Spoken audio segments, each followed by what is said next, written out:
This is WTVY News 4, your hometown news leader.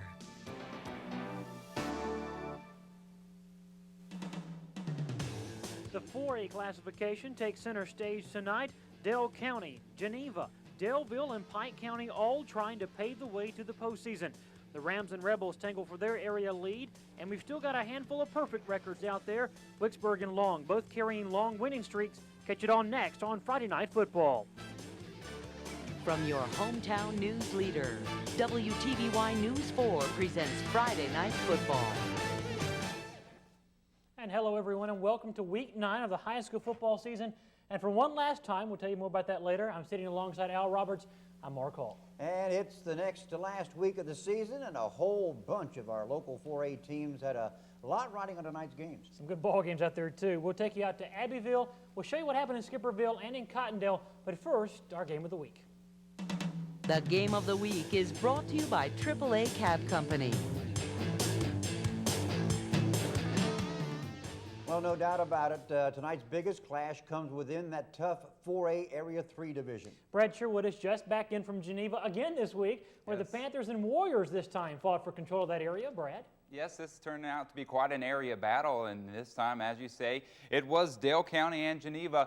Geneva comes in at 8-0, looking to remain undefeated. Let's go ahead and take it to the highlights, see if they could do it on their home turf. Geneva would get things going in the first half, but it would be shaky for both teams in the first half on offense. Geneva would have to do it on the special teams here. How about a botched punt? It sails over the head of Mark Wingate. Geneva's Hunter Harrison recovers eventually, scoops it up, and has a posse all the way down to the end zone. And Geneva jumps out to the 6-0 lead as the PAT was no good. How about Geneva on defense? Dale County gets stacked here. Patrick Whidden, and then 2 plays later, Whidden goes down hard again. It was very little offense for both teams in the first half, as you can see. Later, the only good drive for the Dale County Warriors in the first half. This is a nice Billy Scott run around the right side. He'll take it 40 yards down to the 15-yard line, and it looks like the Warriors are in business. Under a minute remaining in the first half, Whidden finds Maboya Blakely on the 1-yard line, and they are close to scoring. They pound it in, but no, they're stopped on the goal line is Billy Scott. And Patrick Whidden tries to stop the clock, but he fumbles when he tries to spike the ball, and that would be the half. Geneva's holding on to a slim 6-0 lead at the half. In the second half, Geneva would finally put a nice drive together. Raphael Tyrus, 9 yards down to the 2-yard line, and then Tyrus punches it in to make the score 12-0, and that would be your final, as Tyrus would reach 1,000 yards just a few plays earlier than that for the season rushing, and that was quite a battle as Geneva pulls it out and remains undefeated. And there you have it, guys. Geneva goes to 9-0 and 2-0 in the area, so they're assured a playoff spot. And as you know, Dale County also has a chance if they can pull out their final area game next week. That Geneva team is just so awesome this year. 2 years in a row that they're just so tough. What is it that you've seen that looks so impressive from the Geneva squad, Brad? Well, you'd have to say the defense after tonight. Dale County could manage just under 60 yards on offense in the first half, and Geneva wasn't a whole lot better on offense. They only had 30 yards in the first half, but they squeak out with a victory. So let's just say the defense is good for the Geneva Panthers. I think we can say the Geneva defense is pretty good. Thanks a lot, Brad. All right, thank you, Brad. And in the other 4A Area 3 matchup tonight, Daleville and Pike County in a game both teams had to win. Daleville wins this one 24-6. Terrence Green actually put the Warwick Hawks ahead for good in the first half with a 65-yard interception return, and Daleville pulls this one out 24-6. So it's Daleville and Dale County next week, and it's going to be a barn burner. Another great ball game. Staying in 4A, but we're going to switch to Area 4 now. Another battle for area supremacy. Even though Headland and Rehoboth came into this one with a combined 6-10 record overall, the winner of their game tonight would be in the driver's seat for an area crown. Halftime in Rehoboth, score tied at 7. The big Rehoboth band looking and sounding pretty good during the homecoming festivities. Hopefully, a future Rebel band member there. And check this out. Miss Erin Carrington is dedicated, if nothing else, a senior attendant in the homecoming court. That doesn't prevent her from banging out a tune in her homecoming dress. Honorary play of the day for Erin. There's your homecoming queen for Rehoboth. Back to action, second half. Good times come to a halt Darius Browns calls for the fair catch, drops it, recovers, refs blow it dead. Rebel coach Toby Green not in agreement with that call, but the Rebel defense holds. Nick Chumney comes up huge on a 4th and long. The Rebels take over. Daniel Pybus hops on his horse. He's going to gallop down to the 43-yard line. He's out of bounds. Watch out, cheerleaders. Then it's Corey Smith tossing it out to Wade Jones. Good connection, terrific pass. And look out because Wade is chugging downfield. 32 yards for the touchdown. That makes it 14-7. Rebels fans loving the play. As we check out the final score, the Rebels' Jared Trewick intercepts a late pass to secure this victory. Rehoboth makes it to the playoffs with a 14-7 victory. Very, very big football game right there. Well, we've got a lot more in store for you tonight from the high school ranks. Plus, we'll look at tomorrow's SEC slate of games. But folks, we need your help. Call in those scores if you got them. 1-800-244-9889. We'll be back right after this.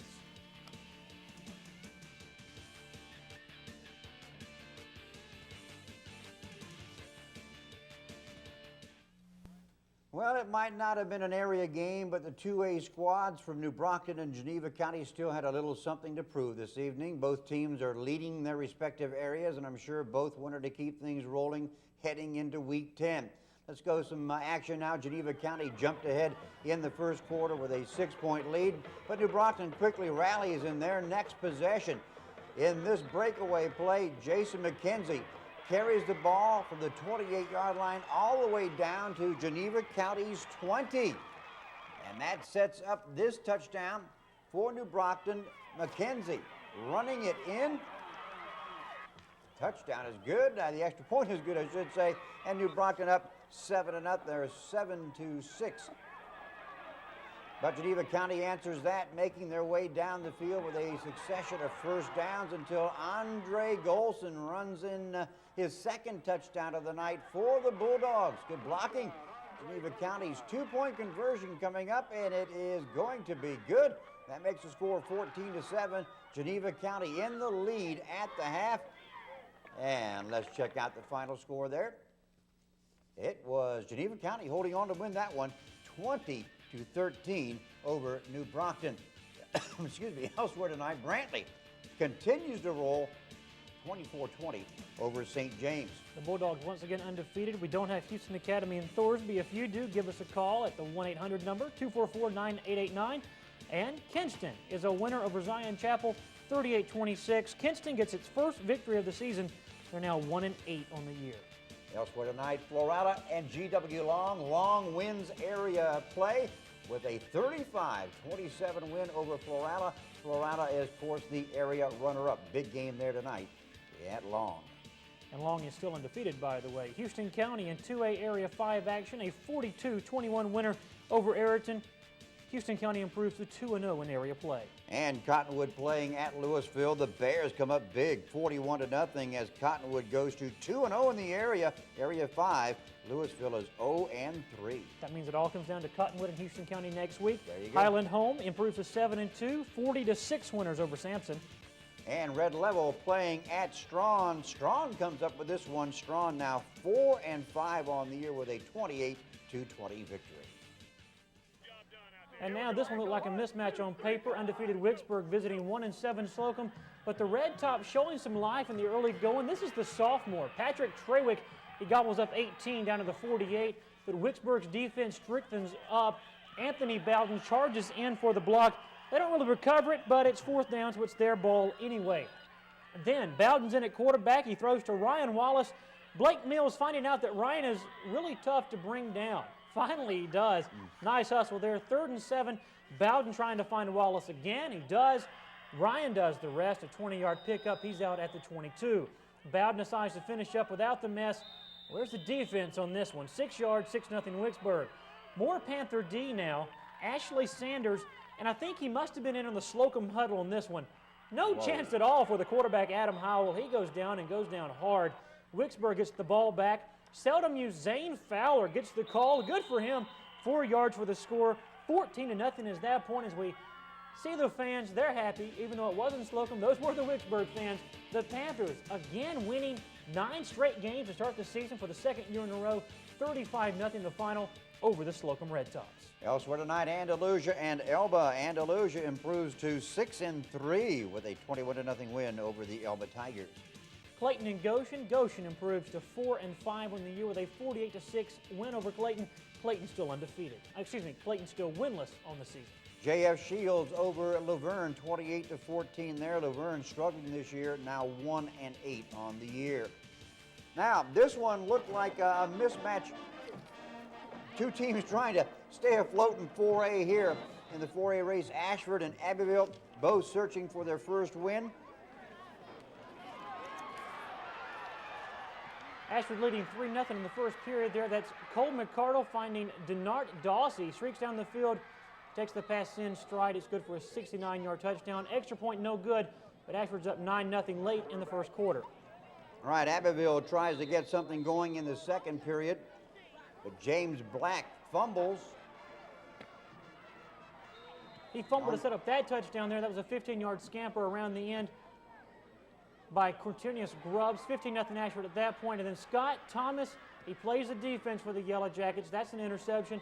Back 20 yards to the Abbeville 16. Rodell Mabin takes over from there. He goes in from 11 yards out. Ashford leads 23-0 at the half. A little tag team action on this one as Al. I'm going to tag you back in and finish up the score on this one. And it was Ashford winning this one 30-21 over Abbeville. Big win for the Ashford Yellow Jackets. Don't you just love teamwork? Oh, yeah. Carroll in 5A action from Ozark. They get a 26-21 win over Russell County. Carroll improves to 4-5 this year. Elsewhere tonight, Charles Henderson home to Wetumpka. Wetumpka comes out of this one big time, 28-9. That a 5A Area 6 game. Wetumpka 1-1. Charles Henderson 0-1 in area play. The Eufaula Tigers just keep rolling along, 8-1 now. 35-8 winners over Bullock County. Opp and W.S. Neal, the Bobcats winning big 56-0 as Opp goes to 7-2 on the year. Neal struggling this year 0-9. The Enterprise Wildcats finally get back on the winning way. They improved to 500, 4-4 in the season. They're trying to keep Bill Bacon, I believe, from having his first ever under 500 season. So hopefully they can pull it out 20-18 tonight over Sidney Lanier. And, of course, last night, the Northview Cougars, 40-14 winners over G.W. Carver. That up in Crampton, Boulder, Montgomery. Jengis Thompson at 201 yards rushing. Amazing night. 525 yards total offense for the Cougars. Of course, next week, area showdown, Northview and Dothan. That is to see who wins the area and who goes on the road the first week of the playoffs. Some AISA action, Abbeville Christian and South Montgomery. If you have that one, that's from 1A East District action. They're in AISA. Give us a call with that score. Dixie Academy and Ashford Academy. Dixie Academy beats Ashford Academy. The Falcons coming off their first win of the season last year. Couldn't hold it together tonight. Dixie Academy wins 49-24. How do I get all the blank scoreboards? Come on, folks, help me out here. It's like a tote board. Chambers and Lakeside, no score from that one yet. Give us a call if you got it. And I got a blank one too. Glenwood Academy and Pike Liberal Arts. Oh, I we got have that a score final. on my sheet. Glenwood Academy wins this one 40-6 over Pike Liberal Arts at Glenwood. Now let's move out to Georgia action. Atkinson County having its way, pitches a shutout against Seminole, 47-0 in a big way tonight. And Early County continues to struggle. The Bobcats losing to #1 Eagles of Mitchell Baker, 63-13. As Early County struggles with a lot of young kids. They do. They lost a lot of folks from last year. Some more Georgia scores. If you can, give us some help. Miller County and Pelham there. We need your help with that one. 1-800-244-9889. The Florida scores, and of course, your friend and mine, Mike Gurspan, are coming your way. And so if you've seen a game in our Florida coverage area tonight, give us a call, 1-800-244-9889. Well, it's time to check on tonight's Florida scores. A couple of teams heading in opposite directions down the stretch. That means it's time to bring in our Panhandle guru, Mike Gurspan. He attended tonight's game between undefeated Vernon and winless Cottondale. How'd things go, Mike? Oh, Mark, guru? I'm not quite sure about all that. But okay, anyway. Make you feel good. I know. Well, you know, Charles Dickens once wrote, it was the best of times and it was the worst of times. And I guess you could kind of draw a parallel between tonight's Vernon-Cottondale clash. Because Vernon went into it 6-0, undefeated, while Cottondale went into the clash hosting this game winless at 0-6. Marte, time to go to the videotape and let's take a look. With an 0-6 mark, as I say, a few loyal Hornet fans came to root on the home club, and they would not be disappointed. But on Vernon's first possession, the Yellow Jackets would have first sting. They call him simply the big guy. Vernon's Brenna Smith across for a score. It's quickly 7-zip, visitors atop. But on the very next possession, Cottondale, they move the ball here at QB. Adam Skurlock throws a dart to Jenkins early, and that would go deep into Vernon territory. Later on, it would be a score. Skurlock hands off to Chris Dawson in the gut, a TD from 2 yards out. Point after missed, 7-6, Vernon on top. All right, here we go. Hornets also stellar on defense. On 4th and 1, the Yellow Jackets stop deep in Cottondale territory. Later on, Cottondale Skurlock looks over the defense, throws a 40-yard touchdown pass to junior wide receiver Roberts. Hey, can he go? Yes, he can. It's now Cottondale shocking undefeated Vernon 14-7. The cheerleaders go crazy. Before intermission, a high snap to Cottondale punter Altus Williams results in a safety there on your screen. It would be 14-9. Cottondale shocking Vernon, going into the locker rooms.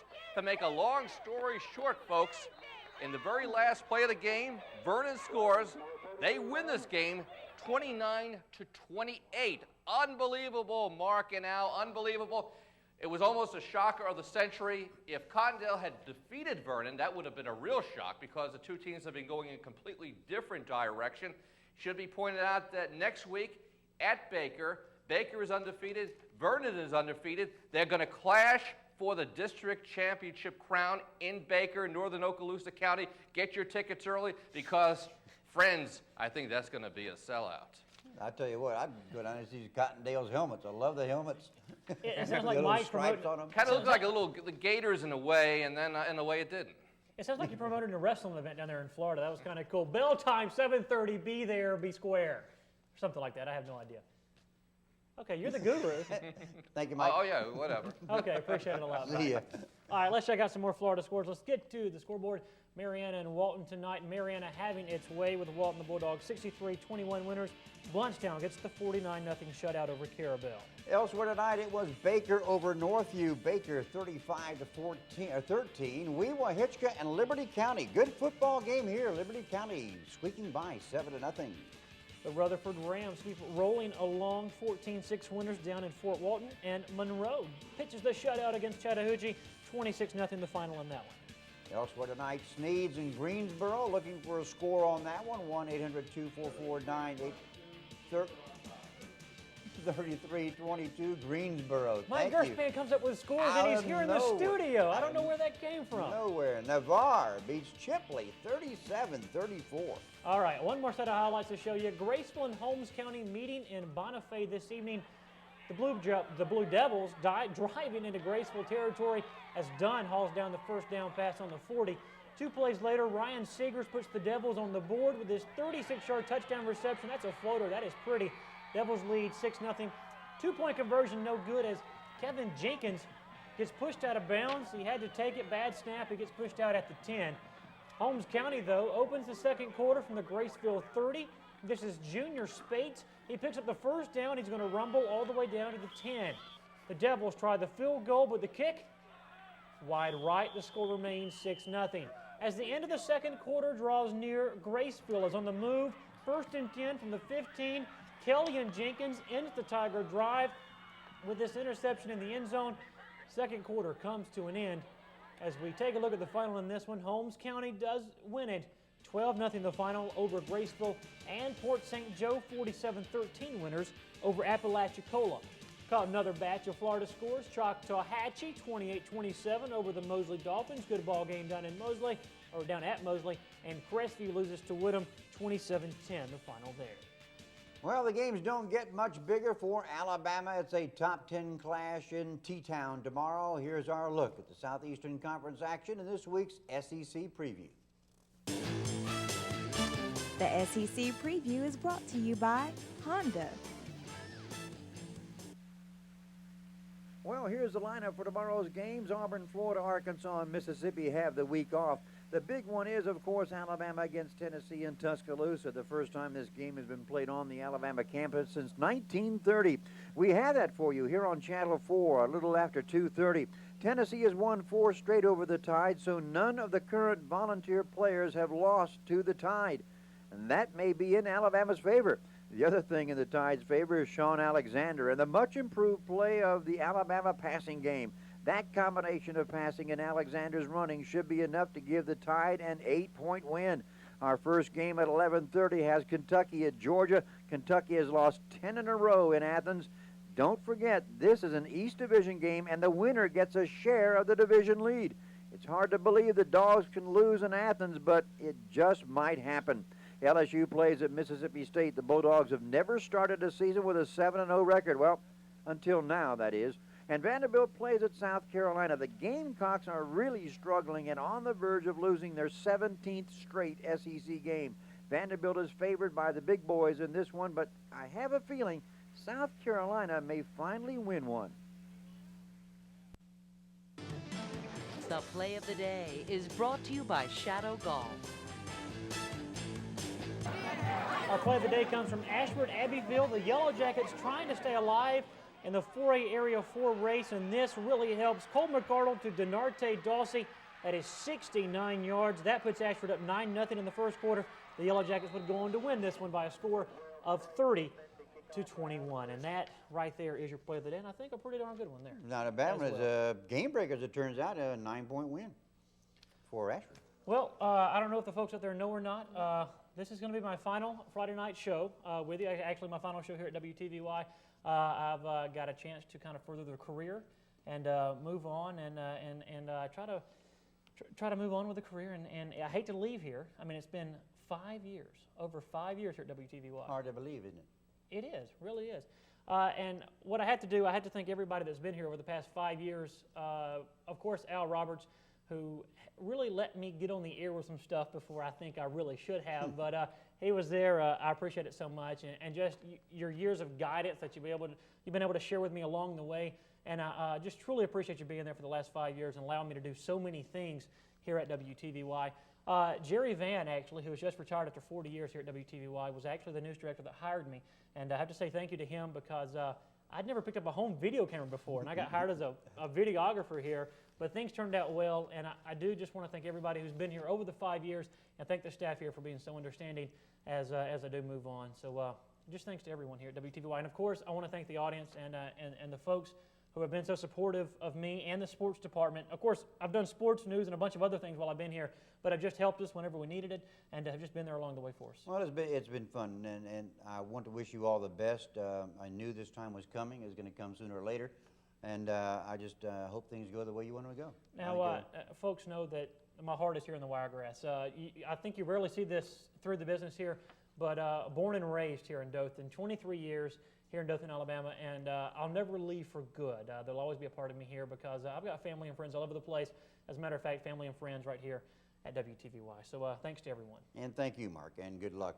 Been a great association, and nice to see you move on. Appreciate it. Well, kind of nice. Yeah, I understand. We'll stay in touch. I understand.